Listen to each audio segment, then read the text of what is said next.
It's time for the Other Three Amigos podcast. Find us on Facebook, Twitter and Instagram.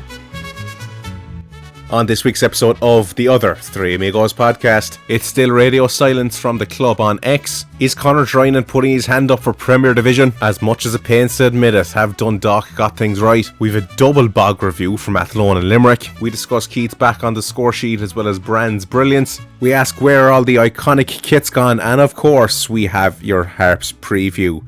Thrilling stuff. All of this and more on this week's episode of the Other Three Amigos podcast. Welcome to Season 6, Episode 18, Episode 343 of your multi-award winning podcast. Throw us the 5-star rating, lads, wherever you're listening from. Dan Casey here. I was going to say it might be a short pod tonight with 3 people on, but not with these 2 lads anyway. It is Declan McCormick and Dominic Heffernan. Why not join us on Patreon, patreon.com/ToeTap. €5 a month to join. Just helping the pod out, lads. We're also delighted to have NordVPN as sponsors of the podcast. Sign up now for 4 bonus months at nordvpn.com/ToeTap. It helps the pod out and you get something back, including your 30-day money back guarantee. I suppose they're using Saley since the other 2 boys are off on holidays after they ran away and kept the free Saley memberships to themselves without sending the rest of us. Yeah, I mean, I'm really enjoying my retirement at the moment anyway, you know. So 2 boys are away again, so I'm fucking here again. Yeah, Scotty's on a cruise ship or something, so Saley must be, you know, the bee's knees for him. Well, they're probably paying them as well to go on these holidays. Like, very possibly. I have no idea. I wish I took a greater interest in contracts and what was written in these contracts and the rest of it. Kerry seems to have it down to a T anyway. Fair play. It's whatever has been gotten. Sure, look, no better buckle. Dominic, how are you dealing with the sunshine? Who needs a holiday now when you look outside and have days like this? Yeah, I mean, you'd swear you're abroad at the moment. It's too warm, I'd nearly say. Oh, not this shit again every year. You don't agree, Dickie? It's not that it is too warm, but like people, oh, it's raining on, so I can't wait for the summer. And it's it's too hot. It's too hot. Like, you know, like I'm not like that now. I don't deal mind with it. Like, you know, it's grand. Anything between 10 and 20 degrees is perfect. That's just 10 and 20 degrees. I'm happy with that. A bit in the cold side, Dom. Oh, we'll go over 13, I'd say. We'll increase it to that. Doing anything for your week of sunshine?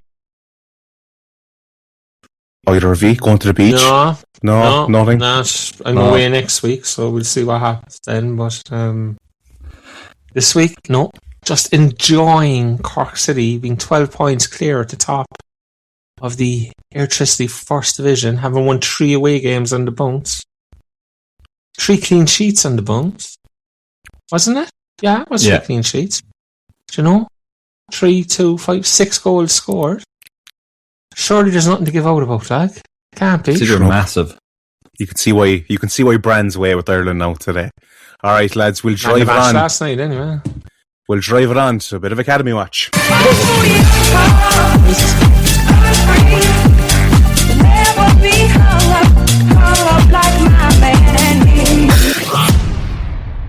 You gasped, Dickie. What were you saying? I didn't think it was working. Oh, okay. No, it is working. It is working. Aye. Under 20s, they beat Treaty 4-1. Under 17s, they had no game. Under 15s, they beat Wexford 5-1. Our under 14 team, they lost to Shamrock 5-3, and that was Academy Watch. On the women's team, they had a disappointing outing up in the showgrounds. Yeah, disappointing is one word, yeah. Look, we sat here last week and mentioned Sydney Stevens and said she was a good player and a good finisher, and if Sligo scored twice, we'd probably be in trouble. And I think they were 3-0 up after 24 minutes or something like that. Sydney Stevens, they won 4-0. Game's over at half time. Sydney Stevens got 2 and an assist. And it's the difference. Sydney Stevens was brought in by Sligo from the States. Is being housed, is being paid. And Sligo are benefiting off the back of that? Will Cork City ever do the same thing? That's the question that needs to be answered. Hopefully they do, because it's the only shot Derek has. Obviously, look, we're not going to do it all again. Everybody knows the situation. Everybody knows the issues. On the women's side of the club, none of those girls left themselves down in any way. It's just what we've always said. The club is leaving the players down. It's not the players leaving the club down. And that's the way it's been for a long time. Hopefully it changes. We'll have to wait and see what happens. There's a window in a month's time. Let's see what happens, if anything. All right, we'll drive it on to Commie Watch. I think you think I would have been getting that ready. Wouldn't you? I just pick some random shit. Yeah, go on. Something we haven't heard in a while. Chicken. Get the chicken going. Commie Watch with Ivan Draco on the Other Three Amigos podcast.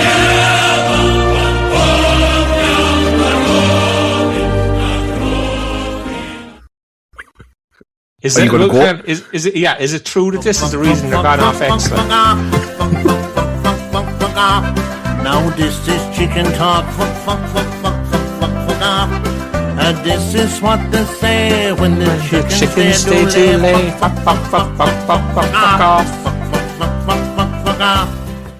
Oh, one of my favourite jingles. We'll never know if that's the reason they're gone off X. But I can find very little communist activity now, well, especially since they have gone off X. But Decky, there is a bit of a void. I do try to stay off Twitter for my own benefit at times, but when you're going on a match day, it's vastly different between going on X and going on Instagram, Facebook, because those notifications could only come up 2-3 hours after a game. When X, it's going to be there right in front of you. Look, we spoke about this last week, and the more it goes on, the more the void is there, the more people become disassociated, I think, with the club. And listen, I know 90% of people listening will just go, well, I have Instagram and I have Blue Sky, or I have whatever the other things are. And TikTok is the one I'm trying to think of. And I can keep in touch with what's happening at the club. But there are people, and I don't want to go back over last week, where it's just, and the longer it goes, and the more disassociated you become because you're not seeing stuff on social media, the more likely you are to become less interested in the club and not look for their results and not think about going to a game and none of that. And look, I was for it and whatnot, but as I said, I think the outcome and the results of it are, we said at the time, the correct move probably, but a bad move for the club, and that the club would come out bad. And I think that's the way it's going, and it's a pity, but you also have to admire the stance they took.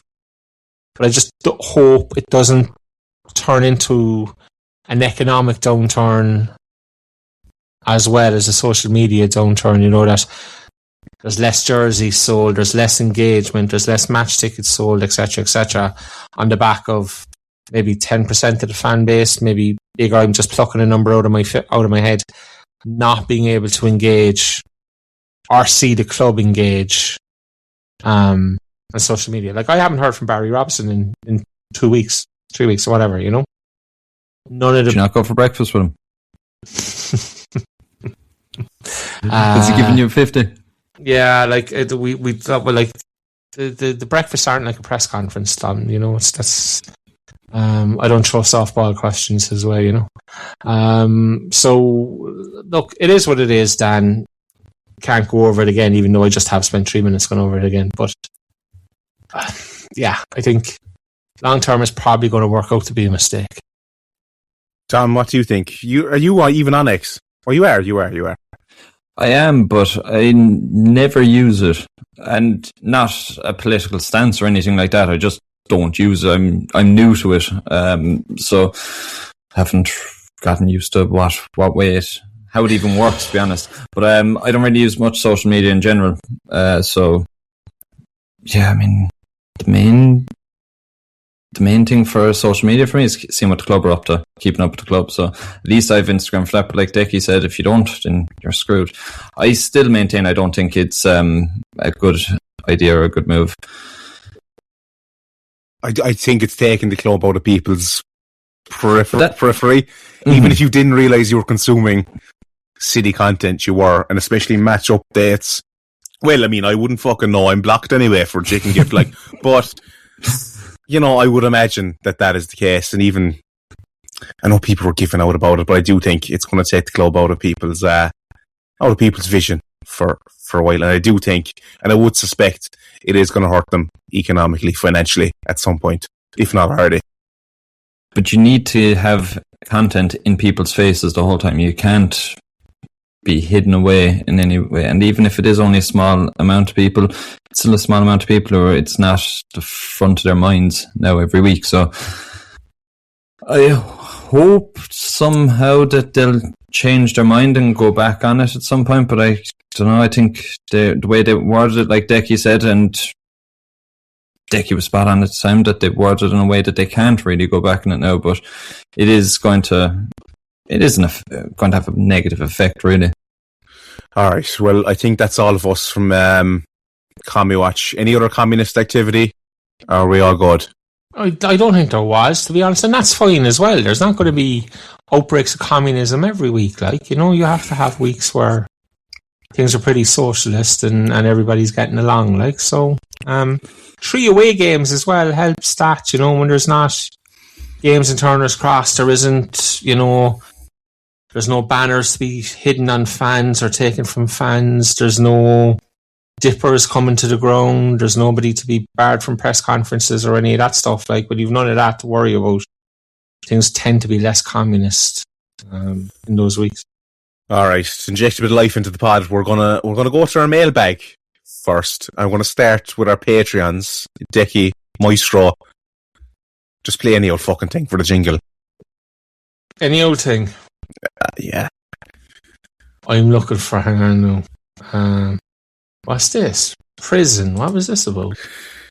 That was for Kyle Hayes, wasn't it? Oh no, that was for your man, the Waterford owner. Wasn't it? That was the sound of the prison, the cell door closing or whatnot. Remember this one? Do you want your jersey wash down, sunshine? Do you want your woolly hat wash down? She sighs every day as she passes the way. Do you want your gilet wash down?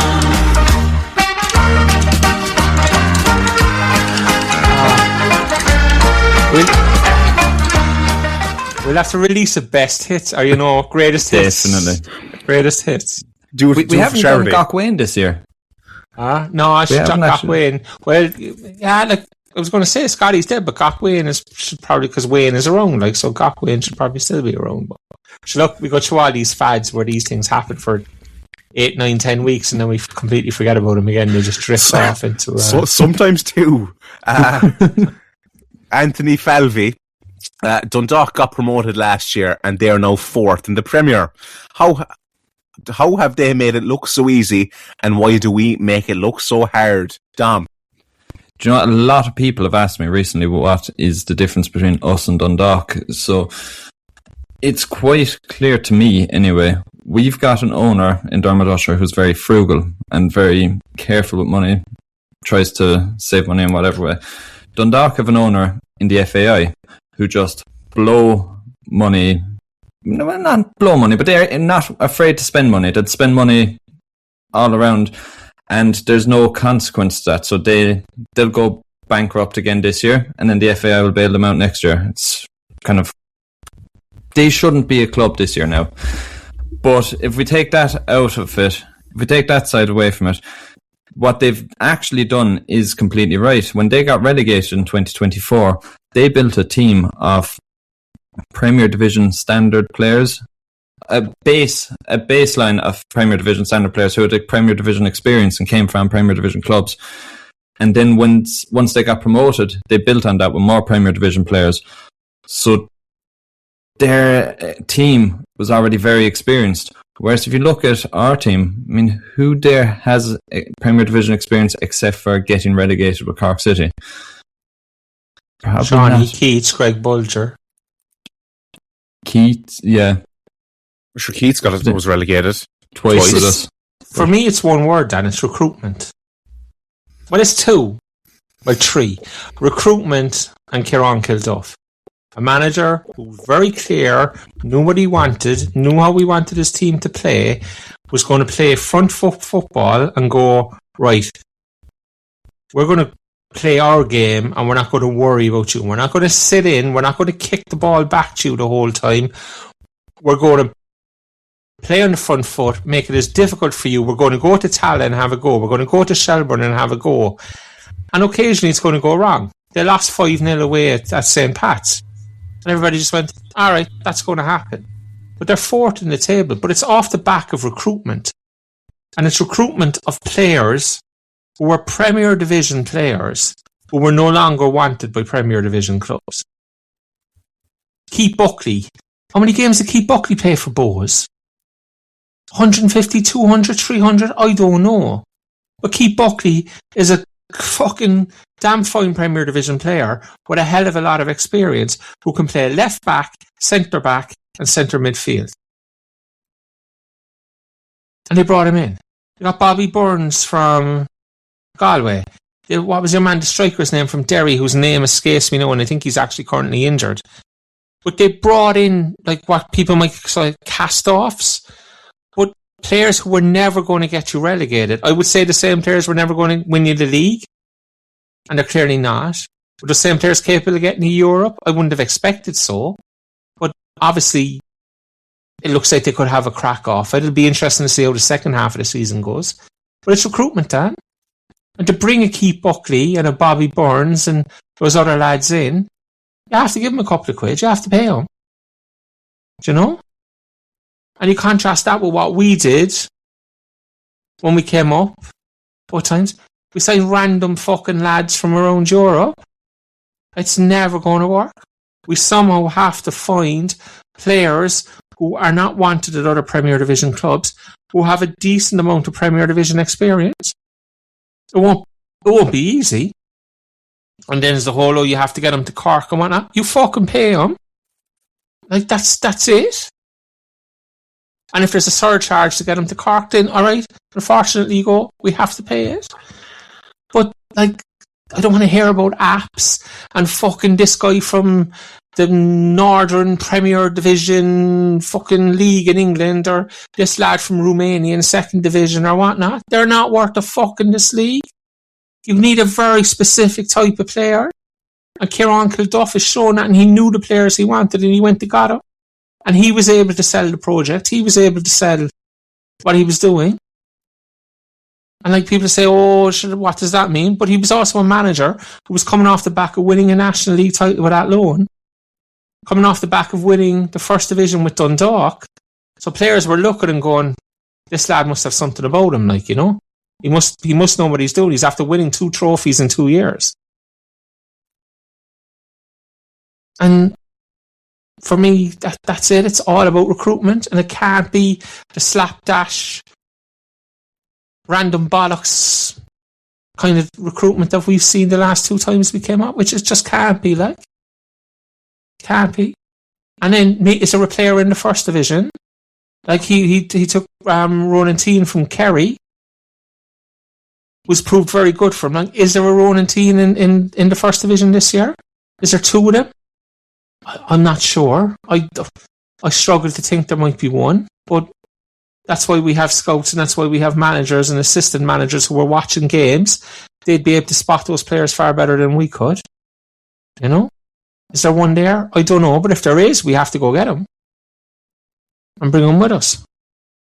Edward, 3 weeks ago exactly, we were knocked off the top after 2 successive defeats, and the reaction was rightly about how this was not good enough. Now we are 12 points ahead after 3 away wins, and so with that, will the reaction be overly positive? At almost half the point in the season, where do you think we are? As all I know is that the rest of the division is very poor. So do we now dominate this division as we had hoped and win every remaining game? Only 6 subs last night, with 3 of them never having played LOI, and no update from the club on Shawnee's injury or prognosis. The lack of information from the club since leaving X... Dom, where do you think we are? We'll go to the first one here anyway.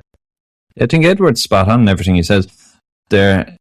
But where we are now, we're in for a serious wake-up call if we don't do exactly like what Decky was just saying Dundalk did last year. For next season, where we are now is we're winning the first division by a serious amount of points. But that's not a reflection of us as a team. That's a reflection of the division and the standard of the division. If you were to take this team and put them into the Premier Division, and after the match last night, I put on the last 6 minutes of Bows and Shamrock Rovers. And, I mean, there's the old joke from Decky about levels. You can't even talk about levels. What in that last 10 or so minutes, when you include stoppage time, what I saw was a different sport to what we're watching this season. We're in serious trouble if this is the team that we're going to have next season, or if we don't invest with a serious amount of experience. And any word on Shawnee, Decky? You might have more feelers than the rest of us didn't here hear now. anything. I thought it was pretty clear. I completely forgot about it last week on the pod to mention it, but obviously he went off in Longford. It looked like a calf to me. I could be completely wrong. I'm just saying that's what it looked like to me. I presume we won't see him against Finn Harps on Friday night. It wouldn't make much sense. Then you have the 2-week break, and hopefully coming out of the break he'd be ready to come back and start firing again, you know. But to be fair, we won 3-0 in Athlone on Friday night. We'll talk about that in a minute. We'll talk about the 1-0 win in Treaty later on as well. It's not like we fell apart or crumbled when he wasn't there, you know. And again, we'll get away with so much this year in this division, and, you know, if Shawnee's not fit for the rest of the year, we'll still win 85-90% of the games we play. Because, listen, and I don't want to keep saying and keep doing, but like the division is just fucking muck, like everybody knows it. And it was kind of amazing a little bit to hear commentary team in Athlone on Friday night, which was Gordon Brett and Johnny Glynn, who were 2 very experienced coaches. And like Johnny Glynn said at one stage that the Cork City team on the pitch against Athlone on Friday night was as good as the Cork City team in the cup final against Shamrock Rovers last year. And like, I was thinking about it, I was like, is it?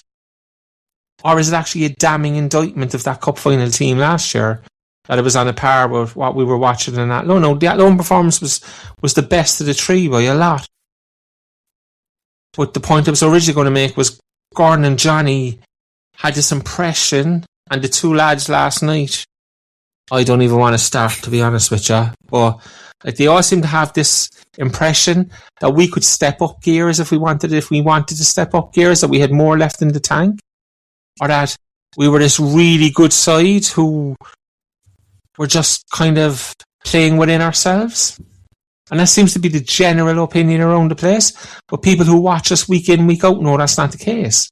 That, like, what you're seeing in Treaty last night, which was absolute fucking rubbish again. Let's not call ourselves. That's kind of what we are now, you know.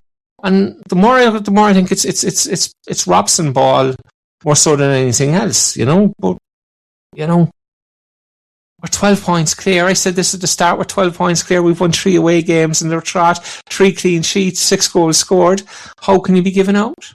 And that's kind of what the rest of the country looks at us as well.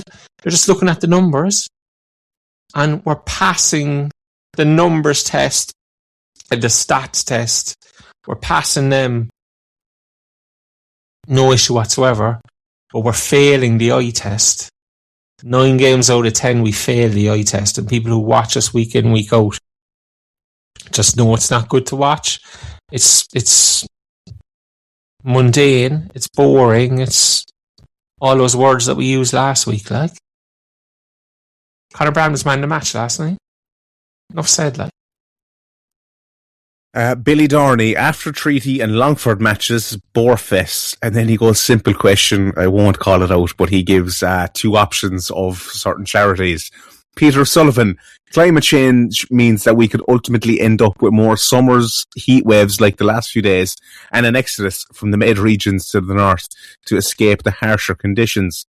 Taking that into account, should we already be scouting the lower leagues of Spain, Italy, Greece and France, since most of these lads will end up living here in 20 years anyway?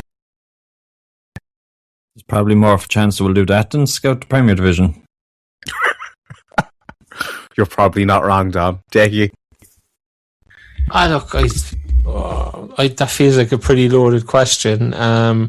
Again, look, I'd say the same thing I said. I don't see any merit or point in scouting lower Spanish, Italian divisions. You bring lads over here, you send them up to Drogheda or up to Dundalk, and they're looking around going, this is not fucking football. What the fuck is this shithole, you know? And they're gone before they ever step foot in the Oriole Park pitch, like, you know? We need to ensure we're not relegated next year. I think I've completely, absolutely bought into the idea that has to come with some form of experienced, 5 or 6 experienced Premier Division players. Even if they're cast-offs from other clubs, if they've had injury issues, if they've had something, but they have to be experienced Premier Division players who are fit and ready to go, the majority of them. Sean O'Sullivan, Sean's Toilet Review Double Edition. Athlone, away end. Nice new looking liqueur applied to the floor. Big open area. 2 decent sized troughs. Blocked by a bit by papers and vapes, which is shit to see. 3 clean cubicles, all with dry shitters and all with toilet paper. 3 clean sinks, 2 of which had soap dispensers, which had something in them. No hot water though. Away end was the same. What's lacquer? What is it? Anyway, I presume it's the stuff on the floor, isn't it? Yeah. But one cubicle was, Sean, tell me how to pronounce that next time, was block solid, so went to have a sconce in the other 2, which were grand. Troughs were even more blocked up with shit and wrist and overflow of piss. Sad to see. Overall, 7 out of 10. Treaty review, roasting hot at full time. 2 fucking portaloos that stunk of piss. Over by the shop, 2 box rooms measuring 1 metre by 1 metre each. 1 for men and 1 for women. Rubbish on the floor. Blue towels to dry your hands. Hand wash was half full, but available nonetheless. I expected a poor showing from the toilets, but this was bad. 1 out of 10. Only Bray, Kerry and Harps to go to in my guest to find a 10 out of 10. Jeez, lads, that treaty toilet sounds grim. Do you know? Can we just say fair play to Sean? He's been to nearly every away game this season. Great going, because that is tough. I normally try to get to nearly every away game, but I've been to fuck all this season. It's so hard to motivate yourself to travel around the country with the kind of football that's there. So I presume the offer still stands that we'll pay for fuel if we get the Harps, or he gave us the Harps bog. Was it where was it that we said we'd throw him a few quid? It was Harps, I'm sure. Did he go first? It was Harps. No, he said that was a 10 out of 10. He must have went. We'll go to one from Smidge here. In light of the gentleman from Rockmount throwing a cowardly dig and legging it and then spitting on another player, in brackets, allegedly, I had a debate with some friends about possible consequences for violent action on the pitch. What do you think about it being treated the same as if it happened on the street and Garda involvement being standard? This would go for all sports. Why should doing it on a grass pitch immunise you from thanks, lads, from consequences? I've always been against that, I'll be honest with you. I've always been against the idea of law and Gardaí and whatnot getting involved in stuff that happens on pitches.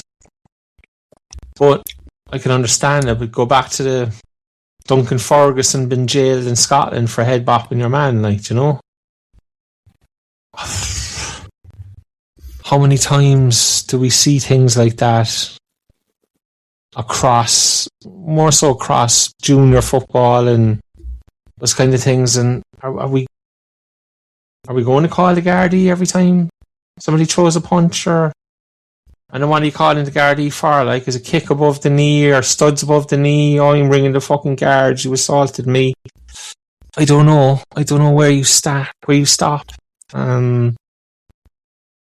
I don't know how you see it, Dom, but I've kind of always been against it, as I said.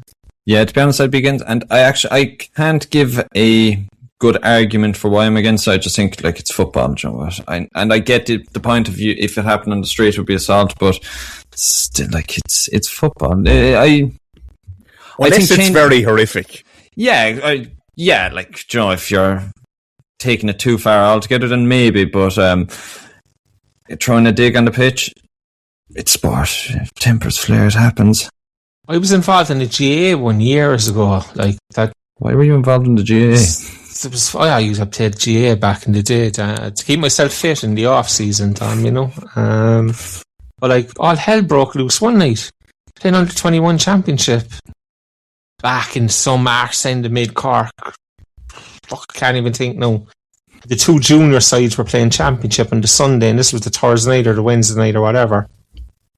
And like when I say all hell broke loose, like there was all hell broke loose. Like they were coming in onto the pitch from off the pitch. The two junior sides ended up flaking each other in the middle of the pitch and whatnot. Fences torn down.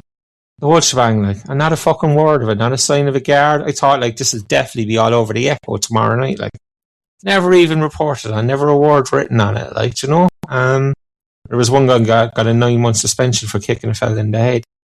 And that was about it. Like, so, oh, that's a long time ago as well. Like under 21, Jesus Christ. Definitely over 10 years anyway, is it? It's definitely 10 years.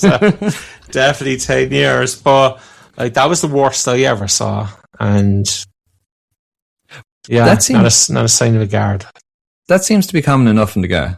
Like you wouldn't see that very often in football, but in the Gard, there seems to be scraps in nearly every game. There is.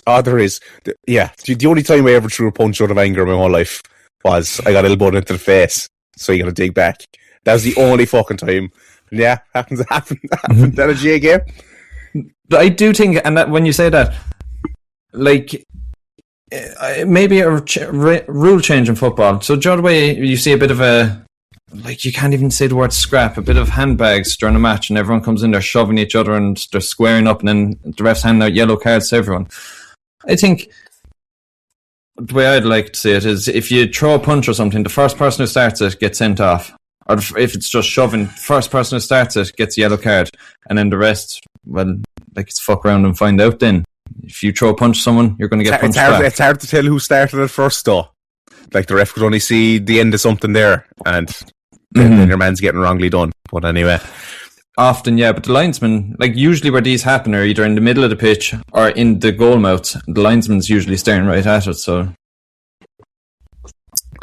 Anyway. It wasn't me anyway. We move it on to X now. Garrett, not an advisor, Barry. Since City are gone off X, I seem to be in a way better mood. Maybe it's the sunshine in brackets. I don't get any toxic tweets that boil my blood or send me into rage. How will I live like this when Doraine returns? I have no way of venting my ire at a club that has disappeared out of my life. Well, you'll just have to go on Instagram, Facebook, TikTok, Blue Sky then. Cork Connolly, so infuriating seeing tens of Bose kneecap jerseys around town for the kneecap gig in the Savoy tonight. I am tired of the excuses for not releasing remakes of the great kits of the 80s and 90s. It's a sad sight when there's more Dublin club jerseys around Leeside than Cork ones. I did see on whatever day the guy was on, there was a father wearing a Bose, the blue Oasis jersey with a load of kids wearing Cork Guard jerseys. I was like, yeah, when we talk about violence there, it nearly turned me to that anyway. It was disgusting. And he had a Cork accent. It's not like he's from Dublin or something. He had a Cork accent. He's wearing a Bose jersey. Yeah, but Bose have nailed this market. Like, people don't see it as a Bose jersey. You see, there's a Kneecap jersey or an Oasis jersey or fucking whoever else it might be, like. Yeah. And we can give out as much as we want about Bose. They've absolutely nailed this shit, like. Nailed it. So they're still shit on this pitch and they'll never win a trophy. But they win the merchandise awards every time they release a jersey. They stuck out a third Kneecap one during the week there or something. And I saw Lambert tweeting that it was sold out in 7 minutes or something like that. Oh, maybe they only 50 for sale. I don't know how many, but like, let's be fair. Like, it's mind blowing what they do in terms of the merch. Like, and fair play to them. It's working for them. Tom, are we lacking on that? Go on, Decky.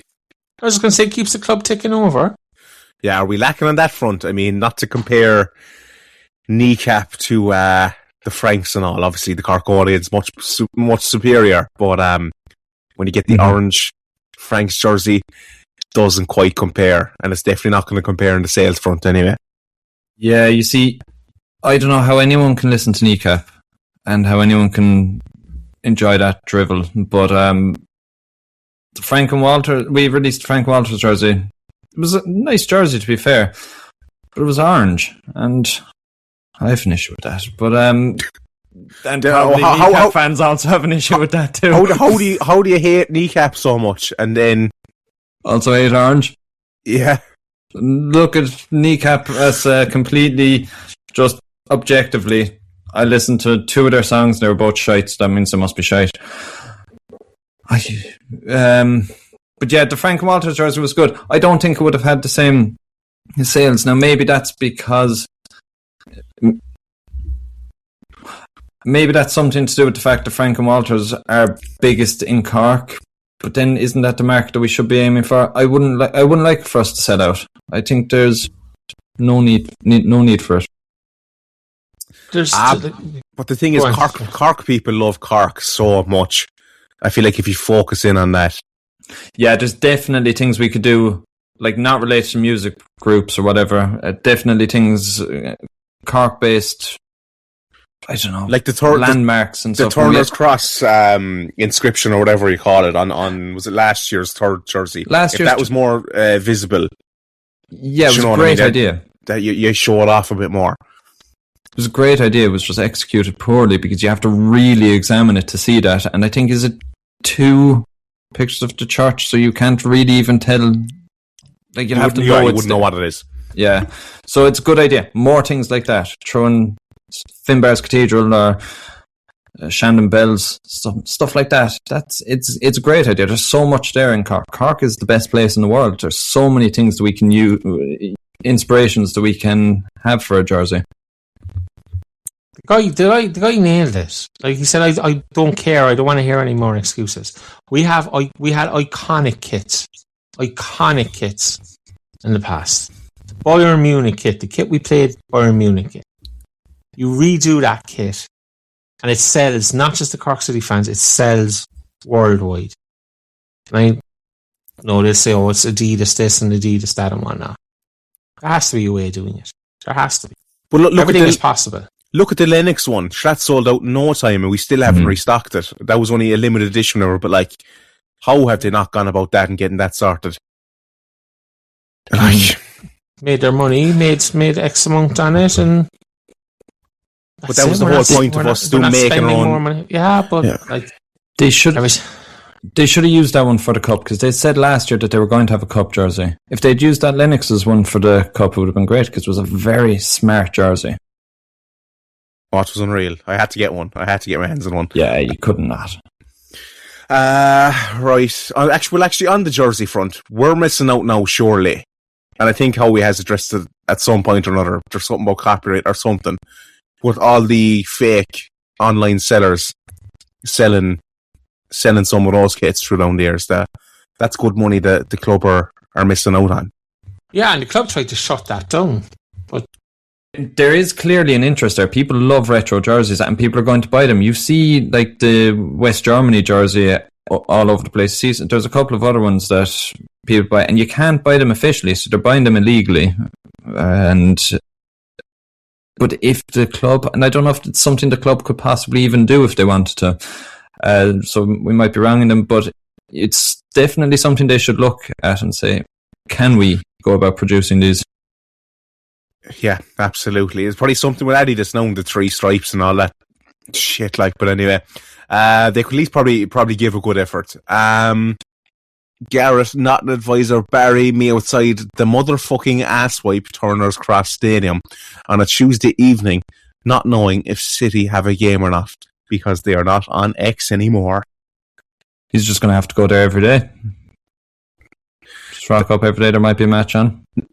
Now, to be fair, there is a calendar, I think, of all the fixtures on a sign outside the stadium. So, you'll have to take a photo. Connor, did you know Rory has only ever missed 1 penalty in his career, and it was back in September 2016? His penalty technique is unbeatable, as his run-up forces the keeper to commit to a side, allowing the other side open. Why isn't he taking every penalty we get? Because he's not on the pitch. He's only on the pitch at the moment because Shawnee's injured. He scored last night. That's great. He scored twice. There's no way the goal that was ruled out for offside was offside. But it's one of those you can understand why it was flagged, but it's not offside. So a brace could have just whipped him back into confident mode, no bother. In fairness to Hans, he gave him the ball, left him take the penalty. After Hans scoring in Athlone on Friday night. I think Shawnee's always going to be the penalty taker. Rightly or wrongly. Rightly or wrongly. Keats has to be on the pitch before he can become penalty taker, and I think I don't know how much game time he's going to see when Shawnee's back in the side. All right. Well, I think that's it for the random questions. There's 1 or 2 in about the games anyway. So where do you want to start? I presume we'll go back to Longford away. Jackie, we'll come to you first. A pretty good performance. Well, Longford away. Was it Longford away last week? Athlone away. Same thing. They're all the one to me anyway. They're kind of that middle ground, like, you know what I mean? Fuck them. Yeah, pretty good performance. It was. Yeah, like 3-0. Impressed, like, obviously, of the Conor Drynan wonder strike.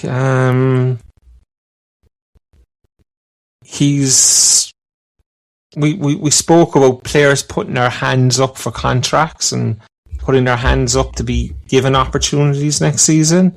And to be fair to Conor, he's definitely somebody who's doing that, He started the season, like, I think he started at home to Treaty. He was taken off. And he didn't start for 5 games after that. Then he started away in Finn Harps. Sorry, he started at home to Athlone, away in Finn Harps. And sorry, I'm just after getting a text from my dad. Dan, on the plane from London, sitting next to Lincoln player Josh Honohan. Do you know him?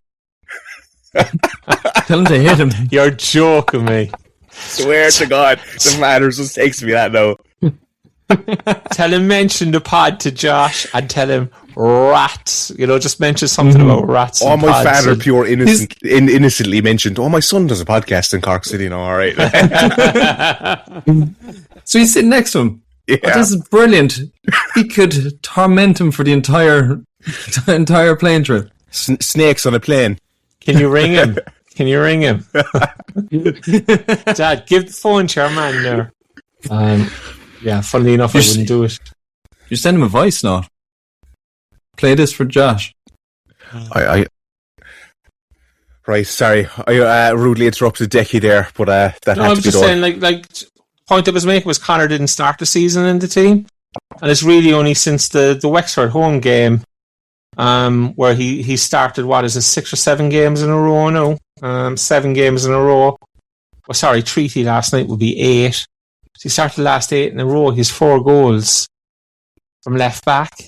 He's flying, like, he's our 3rd leading goal scorer. He's right up there, like, Yeah, he has 15 shots on goal. Like it's a bit mad for a left back. 11 of the 15 shots on goal were on target. He scored 4 times. The goal in Athlone again is an absolute classic. You know, it's a brilliant finish, a brilliant take. But what nobody has spoken about yet is Athlone were breaking. You know, they had won the ball back in the edge of the box and they were breaking. And who's the man who tracks back and makes the tackle and wins the ball back? It's Conor Drynan. And from there, he carries it forward, plays the 1-2 with, I think it was hands, wasn't it? And pings it into the top corner. The goal he scores comes from his own hard work, his own willingness to track back, his own willingness to win a tackle. And as I said, we spoke previously about players putting up their hands saying, you have to give me a contract for next year. I deserve another Premier Division goal. And to be fair to Conor, he's making a very, very strong case for himself for next year, you know, and people will be going, oh, he's not good enough, he's never going to be Premier Division, etc., etc. But there also comes a time when you have to reward people for a job well done, you know? And I think to be fair to Conor, I think it's now getting to the point where you say, yeah, we take Conor with us next year and we give him a shot. You know, whether that be off the bench or as a starting player, that will become clear as the season next year would go on. But I think he's probably our player of the season now, is he? Do you know? Do you have how many goals yet? He had 4 or 5 now anyway. 4 goals, yeah. Dom, but are we in trouble if we are relying? Look, Jesus, he's performed great at times, but if we are relying, not heavily, but on Drynan to be getting us goals without Shawnee.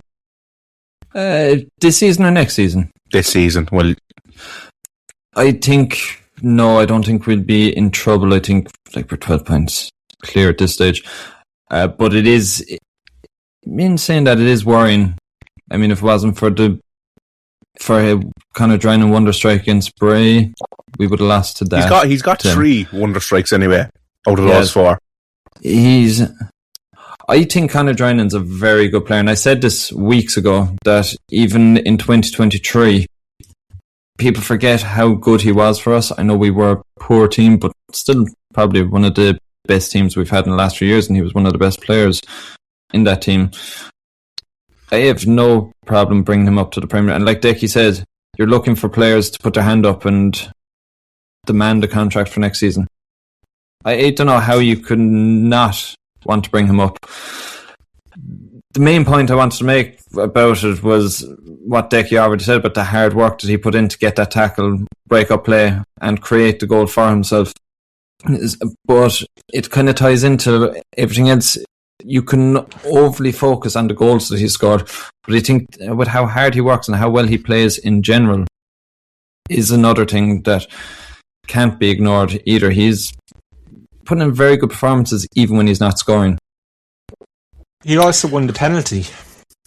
And it was a clever piece of play because, alright, it's a long ball, your man leaves a bounce and he gets caught.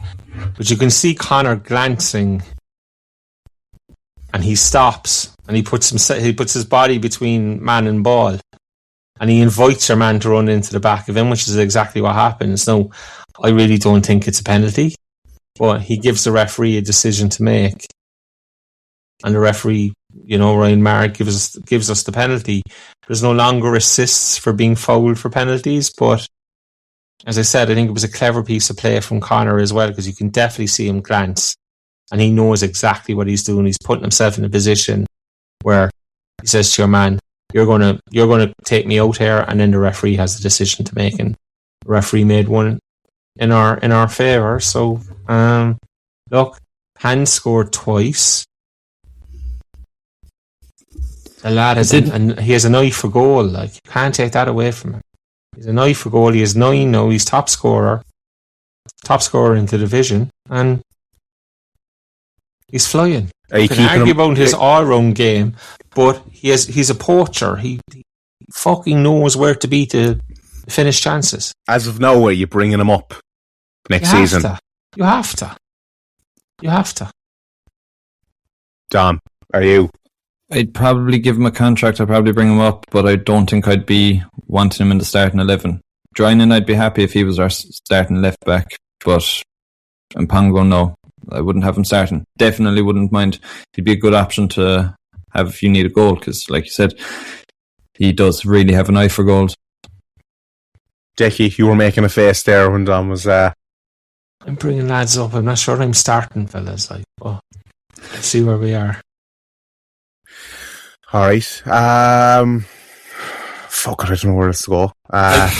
Yeah, look, just one thing as well, first note, Gordon Brett on commentary gave me a shout out and gave Las Damas a shout out and whatnot, So I want to apologise to Gordon for calling him Colin Brett a few weeks back on Las Damas, Well, in fairness, that Athlone, they do have a class, the Quinn AV lads. Anthony Quinn, there's Athlone stream is the best in the country. By an absolute country mile. Replays are like that. I mean, something happens, it's like ding, bang. Let's see the replay, up it pops. I said 12 months ago, whatever, the FAI should be engaging Anthony Quinn and rolling him out to every ground in the country and paying him to do all the, put everything in place for every Premier Division ground, whatever about the First Division grounds. It's the only thing that makes sense. But look, they'd rather cheap out and do it that way. So, yes, sir. But on that, as not only is the quality of the stream really good, two lads were very good commentators too. That's you get a lot. It's when the commentary is done by the club, you get a lot of bad commentators and stuff. But I thought two lads were very good. You'd happily listen to them. They were only filling in because the normal commentary team were away. Gordon's a coach, Gordon's not a commentator. He just, he stepped in and then he knows Johnny, so he brought Johnny with him to help them out. Alright, other lads mightn't be coming back, so. Possibly. With the last thing on that Athlone game, it wasn't the most exciting, but it wasn't bad either. It was a huge improvement on the Longford game. And it's hard to find negatives or hard to find positives this season. So just searching for a positive, it was a massive improvement on that Longford game, particularly the first half. Now that's not hard. There's kids in my estate who play football on the green outside. They kick a ball. Sometimes they kick the ball and it goes the opposite way that they're meant to kick it, and it rolls down the hill and rolls onto the road and stuff. And that was an improvement on that first half that we played against Longford. I think those kids would get into the squad if they were based on that shy performance. So it was great to see big improvement. He wouldn't pay him enough anyway, I'd say. We're moving on now to Treaty. Dom, how do you reflect on the Athlone game to then the Treaty game? Are you taking much positives outside of it, besides the Keating goal? Yeah, just stick with trying to find positives, because again, it wasn't great, but if we look for positives, what I would say is I was expecting absolutely nothing from that match. I was fully expecting it to be pathetic, but it was a lot better than I was expecting. Now, it still wasn't exciting, but what I was expecting was Treaty to sit in a low block and just not move outside of their third off the pitch, and for us to not be able to break it down. So it'd be like the first half of Longford where we're just passing the ball back and forth. There was a bit of that, but it was a lot better than 90 minutes of that. Treaty, I thought, were quite good. You have to give credit to Treaty. Particularly in the second half, they really came out to try and they were hunting. They were looking like they could have scored against us. If it wasn't for, obviously, we have an Irish international goalkeeper who's really, since he's gotten that call up, and we laughed about it because we were saying the week that he got the call up, we were saying that he should have been dropped that week.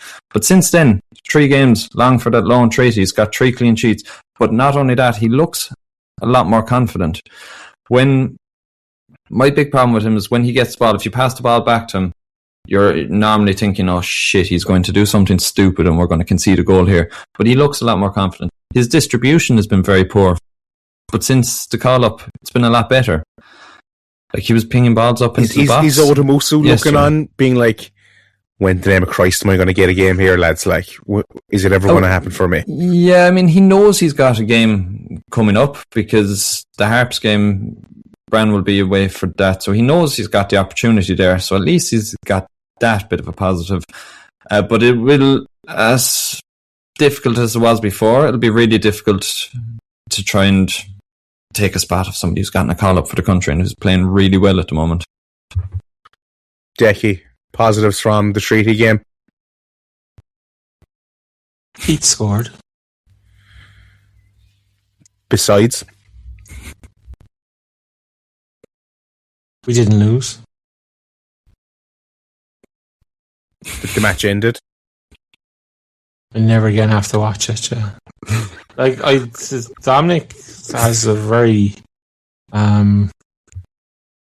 sunshine, lollipops and rainbow view about what went on in treaty. I thought it was absolute dog shit again, to be honest with you. It was only about 6:30. No, a bit earlier, about 6 o'clock, that I finally realised I couldn't make it, you know. And I ended up watching it here, and I was just like, you know, thank God I didn't go up there. Like, your way end is horrific. You can clearly see that the stand is gone. The lads were standing in a car park. But we were, like, Keats is the big positive. Keats scoring is the big positive. And the keeper went the right way, but the ball was way too well struck, way too well placed that the keeper was never getting near it, right?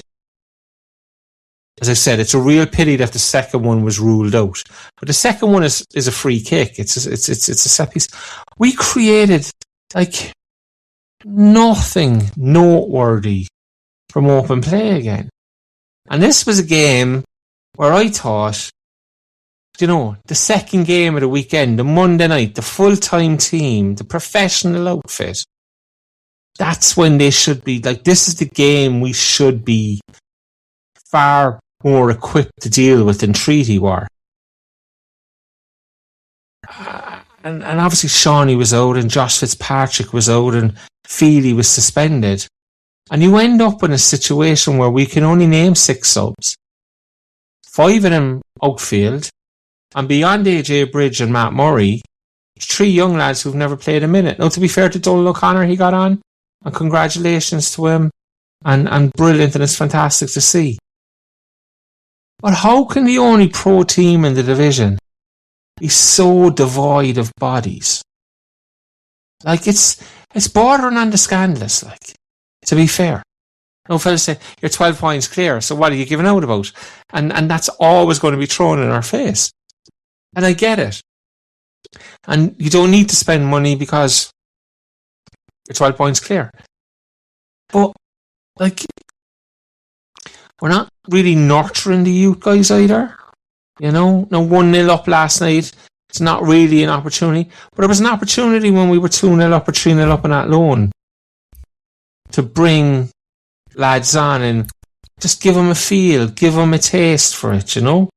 And it wasn't done. And I kind of thought that was a little... Well, it's something you've spoken about. I don't think you'll mind me saying in the WhatsApp group. You would just be like, lads, look at that bench, like, just look at it. That's it's the thing, but like, Hans put us 3-0 up in Sligo on 81 minutes. Sorry, not in Sligo, my good God, in Athlone on 81 minutes. So there's 9 minutes and probably say 4 or 5. So it might be 14, 15 minutes there, like, you know. O'Connor got on the other night, but like, Tom McGrath's on the bench. Could you not give Tom McGrath 10 minutes when you're 3-0 up? Because we know he's a good player. We know he has an opportunity of having a career. You have to give him minutes at some stage. Like, do you know what I mean? You're 3-0 up. Give him fucking 10 minutes. He's not going to give away 3 goals. He's not going to cost you the game. You know? It was different in treaty because we were only 1-0 up. And ironically, he did bring Donald O'Connor on a 1-0 up, but didn't bring him on a 3-0 up in Athlone on the Friday night. So, look, I mean... He's just speaking more to you that he doesn't have a long-term vision for the club. He'll do the job here, and that'll be the last we'll see of Barry Robson. Listen, and people are just going to say, he's giving out for giving out's sake. But if we don't see a Tom McGrath this year, if we don't see a Donald O'Connor this year, we don't see, okay, we're not going to probably see the young fella Ike. But if we don't see some other young fellas, When are we going to see them? Because it's very unlikely you're going to fucking horse them in early stages of the Premier Division next year, you know? There's an opportunity now. We're 12 points clear. The season is over. The division is won. If you start Tom McGrath in 6 games and you lose 2 of them, I promise you I'm not going to give out. I promise you I'm not. Especially if you start McGrath and you start Donald O'Connor and you give other people minutes. Like, we have to see, do these kids have something that can give us a bit of confidence that they can do something in the Premier Division next year? And if we don't do it now, when do we do it? And fucking 3-0 up in Athlone, to be fair now. I sit here now and I cannot believe that O'Connor and McGrath did not come on up in Athlone for the last few minutes. No. I guess now when I look, I'm going to see that the substitution windows were used already. Yeah. So he used 3 substitution windows because Matt Murray had to come on for Keating early. O'Keefe came on for Killian on 62, and AJ Bridge came on for Bulger. So that was it. After that, we can't make a substitution when we go. But that's poor use of the windows. You know, I would argue that. Like when Greg comes off, we're 2-0 up, he brings on AJ Bridge. In my world, you have to bring one of the 2 young fellas on at that juncture. You're 2-0 up. You're not losing the game. Give him 20 minutes at that stage. Dom, what's your take on it? Are we going to see the young fellas now? Or is it going to be next season when we have a lackluster squad again and by injury and by no other option, they're going to get fucked in an environment where they have no business being in? Well, unfortunately, it absolutely should be the goal for this season. We're 12 points clear. It should be the goal to start bringing them through. But unfortunately, the second option that you gave is more than likely what we're going to see. Maybe things will change. Who knows? But it's hard to see it too. I think, in particular, when you look at that bench that we had, so we had 6 players. 5 of them were outfield players. Out of those 5, we had Matthew Murray, who is a fantastic player, but clearly Robson has no time for. So, yes, he was the first player to come on, but he wasn't really. He doesn't really rate him for some reason. Well, hang on, can I just come in there for a second? And I said this last week or 2 weeks ago. When Matt Murray has come on the pitch as a substitution, he has not put his hand up that says, I deserve to be picked next week. He hasn't. He's done fucking nothing when he's come on. Look, I know he's a young fella and whatnot, but we're talking about, senior football now and whatnot.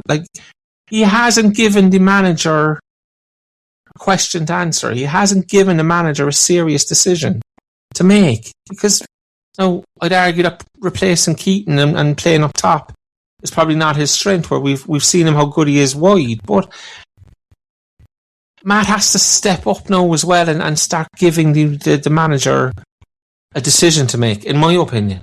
Well, the 2 things I was going to say about that, first of all, like I said, he came on as a striker when he is a winger, so he's played out of position. But regardless, it's very difficult when you're being brought on for the last 10, 15, 20 minutes to make an impact, because you've got a lot of pressure on you then and you don't have much time and stuff. So what we did see when he played in the Munster Senior Cup final, that he and Tom McGrath were the 2 best players on the pitch. And I know that's against the Munster Senior League team, so it's not really the same, but I thought the 2 of them played very well. But the main thing is we had an average age on the bench of 19, and that's including David Adamusu, who's 25. So that's worrying. And after those, like you said, three of those players had never kicked a ball in senior football. It's mad. We had 6 players on the bench, which is 3 short. It's one thing if you're a player short or something. You could have an injury crisis that causes that. To have 3 players short of filling the bench is just unforgivable to be in that situation. All right, from Twitter, Owen Donovan here. Very lacklustre performance by City last night. Worst away performance on the road, I'd say. None of the players cut the mustard. Conor Brand made 4 or 5 great saves from Treaty to keep City ahead. Scraped past a very, very poor Treaty team. not looking good for Premier. Dom, would you agree? Not looking good for Premier. Absolutely, yeah.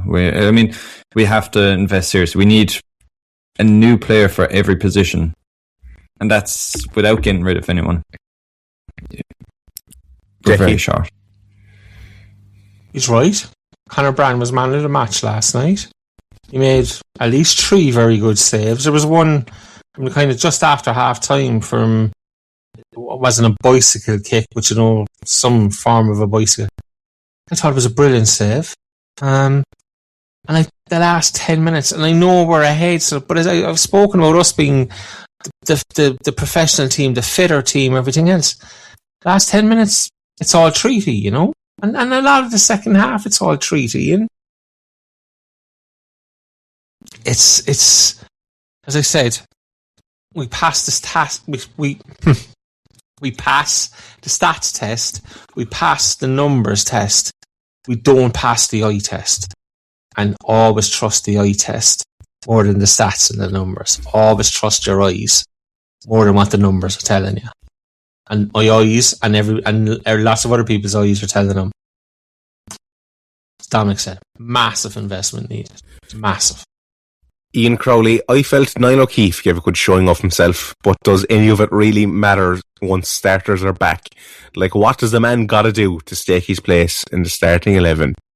But Dom, obviously it's fitting. Anything Niall O'Keefe related, I go to you first anyway.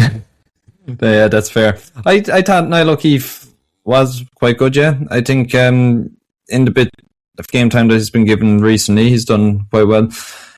It is a good question. Will he be able to stay in the first team? I don't think will happen. I think Barry has his players that he likes, and he's probably going to want to, or he knows his first team. He knows the starting 11, and I think he's going to go back to that when everyone's fit. But Decky, Niall O'Keefe, he done enough for you? He started in Kerry out of the blue, played 87 minutes. I thought he did nothing wrong. He played as well as you could expect in centre midfield and played at right back in the same game when they took off Harry Nevin. And the following week he got 14 minutes at home to UCD, nothing away in Longford, and got 33 minutes against Athlone. I don't know what he got last night. He started last night. So you could argue he's been underused since Kerry. But we've only used 18 players all season. Do you know what I mean? And that's including Brodie Lee, who got 15 minutes in the second game of the season, hasn't got a minute since. So take that off, you're down to 17 players. Guys in Astama say about Carla Ward, the Irish international women's manager, she has 15 players that she trusts, and she only turns to other players when she absolutely has to. And I get the same vibe off Barry Robson. There's 15, 16 players max that he trusts. And everybody else is along for the ride and will get minutes when he has no other option, basically. And it looks like Niall O'Keefe is in that bracket, unfortunately, for Niall. Okay. Anything else you want to add for the Athlone Treaty games, or will we move it on to half-time? No, because I just keep repeating myself. Like, it was just... Hey there, Toe Tapper. This podcast is sponsored by NordVPN, and we have a deal of a lifetime. So listen up. Are you still surfing the web with all your personal info hanging out? That's like going to Fountainstown with your Mickey dangling for all to see. But fear not, my digitally exposed friend. NordVPN is here to hide your pecker. With NordVPN, you can cloak your online presence faster than the club counts gate receipts. Say goodbye to those pesky ad trackers and hello to streaming shows from all over the globe. Want to watch a dodgy stream without it buffering? NordVPN might just make it happen. And hackers trying to steal your data? They'll have better luck finding Kimberly Mercado in the tea room. NordVPN's got more layers of security than the VIP section on match day. So, what are you waiting for? Get NordVPN today and surf the web with style, security, and a sprinkle of quirkiness. Go to nordvpn.com/ToeTap for our exclusive deal. It's practically free. You miserable. Welcome back to part 2, Toe Tapper. Normally we'd go for the mailbag. That's already done. The lads couldn't come up with anything for SB of the week. So the last thing and only thing left is the Finn Harps preview that comes down this Friday night. Dom, what are you expecting? I'm not really expecting a lot, to be honest, then. I suppose one to watch for Finn Harps, Peralt Tockham. I don't know if I'm pronouncing that right. I've always thought he was a good player, but he hasn't really been playing that. He's missed a few games this season.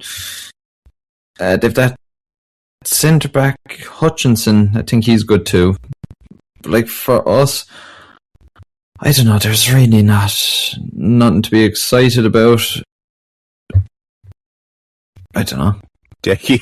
It's the worst fucking preview I ever heard. Do you know what? I'm actually defeated. I normally can do nothing but talk about Cork City and talk about the upcoming matches and stuff, but I'm actually thinking, like, what is there? I mean, will we score a goal from a corner? Will we get more set piece goals? 25% of your goals come from set pieces. I don't think we've achieved that this year anyway.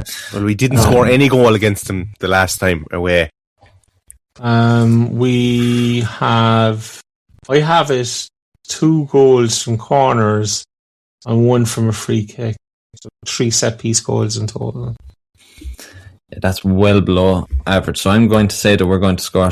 Conor Drynan's going to score from a free kick, probably 30 yards out. It's going to direct free kick. We haven't scored from a direct free kick. Obviously, Conor scored from the free kick in Longford. The header at the back post at Greg. Rory Feely comes back. I presume he's going to come in for Fiacre Kelleher, who was suspended, having been booked last night. So that would be the five yellow cards for Fiacre. Clears that. Oh no! I don't know. So yeah, with Fiacre gone, I think that'll be the only change. I think we just spoke about. He's tried and trusted. I wouldn't bring back Shawnee. I wouldn't bring back Josh Fitzpatrick.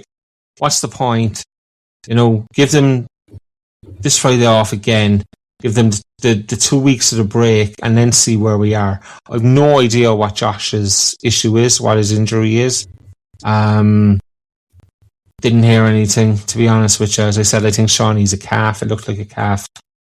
Leave them off, which means you start with Hand, you start with Keats. And as I said, same team, are a straight swap with Feely for Fiacre Kelleher. I'm not going to expect much out of Finn Harps, I'll be honest with you. They're mid-table. It's a long journey down from Donegal. If we score first, we win.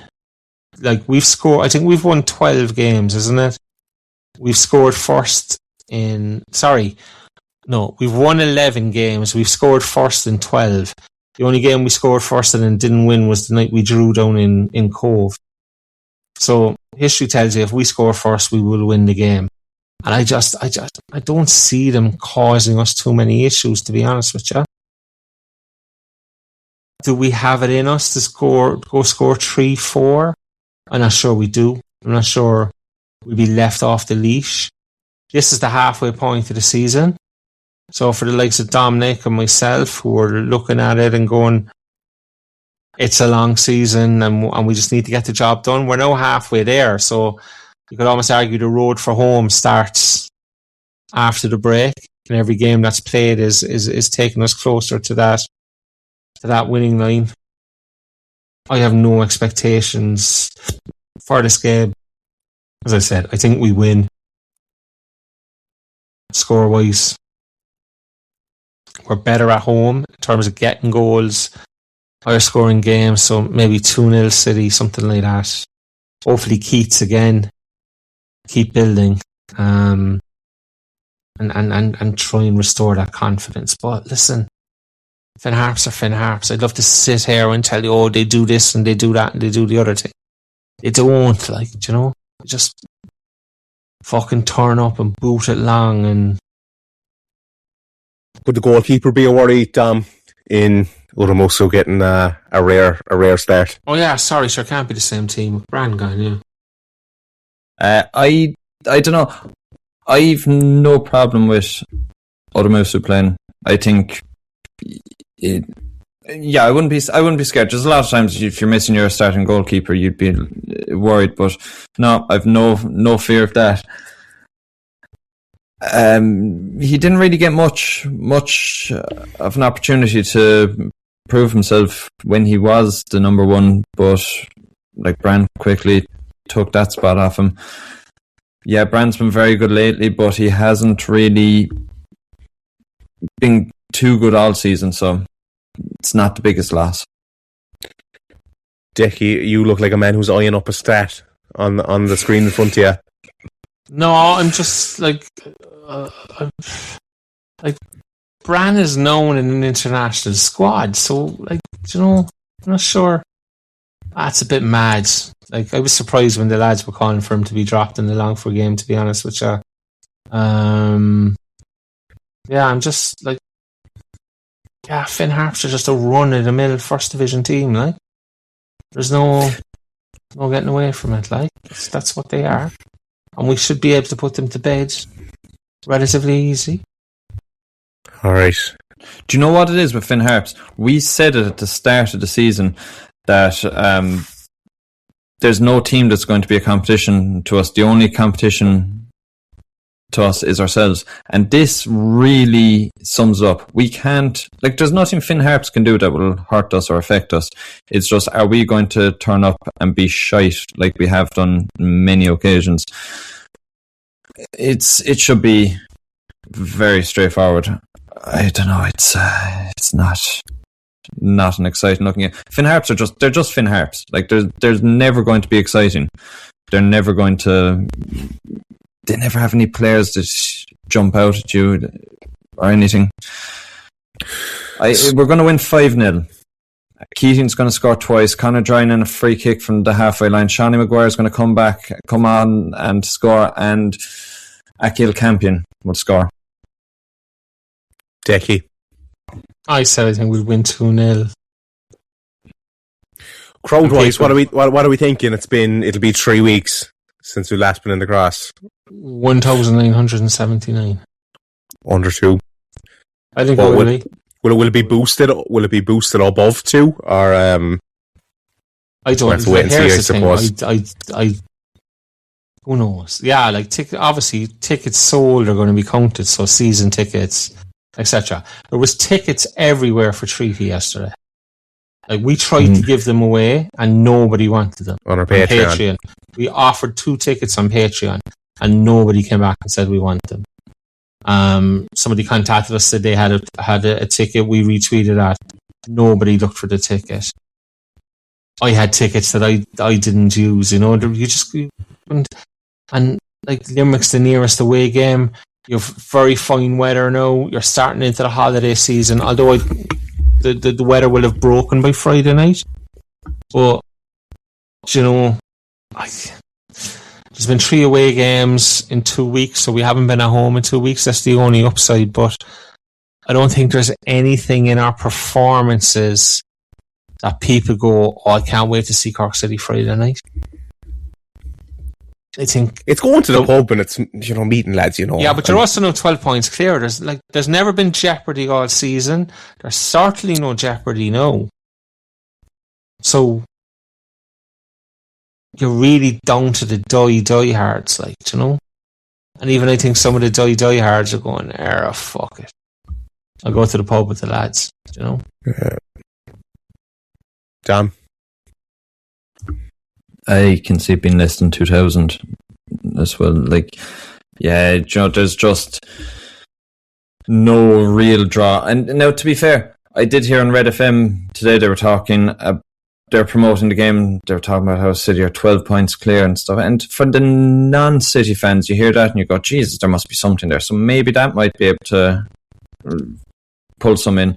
But the problem is, you pull people in, what's going to make them stay? And there's been promotions. There's probably been a lot of new people have come in all throughout the season, watched the shy football that's been displayed, and then decided, no, not going back. And it gives a bad name and a bad look for our club and for the league in general. Geez, that Kerry game lulled a fair few into false sense of security, I'd say. The time it was €5 tickets, wasn't it? Yeah, and then they probably came back for the Cove game with the kid for a £1 tickets, and then decided they'd never come back. There's a late entry in the box, in the inbox there, the mailbox. I keep saying mailbox. It's Mailbag. a fucking mailbag. On Patreon or Twitter? No. Hello, Toe Tap, long-time listener and 7-time caller. Who was the greatest football? I presume it should be footballer, not the greatest football. Who was the greatest footballer on the planet, past or present? Non-Everton player. And if you were to go for one beer with him, what would you order for you both?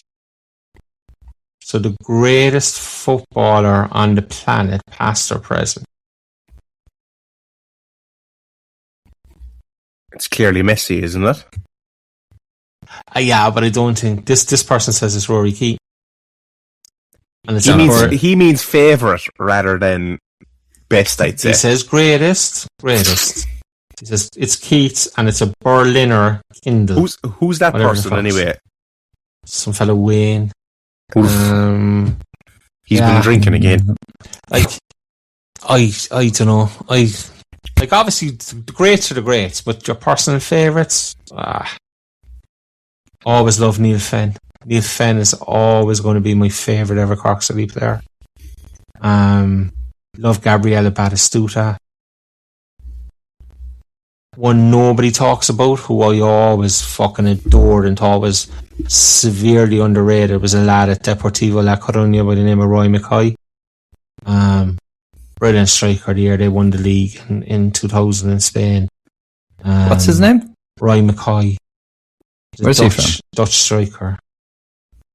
See, you're 2000. You were like 26 years ago. Yeah, you don't like. This is the thing now. Like, yeah. So I'd say Neil Fenn, Batistuta, and Roy Makaay. What drink would I get him? Good pint of Guinness is hard to beat. Or Ronaldinho was probably my favourite of all time. Yeah, class. It's class. I have a top 5 all-time favourite footballers. Oh, you go on. Of course you do. Of course you do. 5th place, Greg Bolger. 4th place, Akil Campion. 3rd place, Stephen Beattie. 2nd place, and I just realised I'm actually saying this on the podcast, Matt Doherty. And 1st place, Robbie Keane. What would I buy them all? Rock shorts, official beer of the League of Ireland. Just missing out on is Neil Fenn and Roy Keane. Neil Fenn and Roy Keane would be just missing out on that top 5. But yeah, Robbie Keane for me. You know, all-time Wales favourite. here now that I'll be lads in the continent. Oh no, sure, he picks Keaton. Not a bad show, to be fair. He's probably my favourite City player. Yeah, same. Yeah, him and Bolger for me. I'd say that ends it, lads. Unless you have anything you want to add. Get in the pod after him putting fucking Matt Doherty and Robbie Keane in his top 2 favourites. Alright, we finally got an hour and a half pod. It's been the first time in a while, I feel like. So, yeah, I think we'll say adios. Adios. Adios, amigos.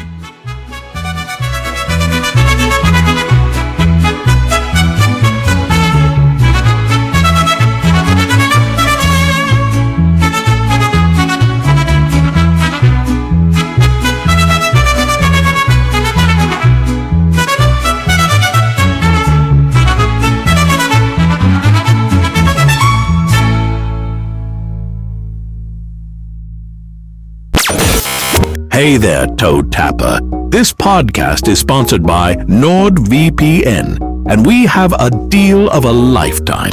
So listen up. Are you still surfing the web with all your personal info hanging out? That's like going to Fountainstown with your Mickey dangling for all to see. But fear not, my digitally exposed friend. NordVPN is here to hide your pecker. With NordVPN, you can cloak your online presence faster than the club counts gate receipts. Say goodbye to those pesky ad trackers and hello to streaming shows from all over the globe. Want to watch a dodgy stream without it buffering? NordVPN might just make it happen. And hackers trying to steal your data? They'll have better luck finding Kimberly Mikado in the tea room. NordVPN's got more layers of security than the VIP section on match day. So what are you waiting for? Get NordVPN today and surf the web with style, security, and a sprinkle of quirkiness. Go to nordvpn.com/ToeTap for our exclusive deal. It's practically free. You miserable.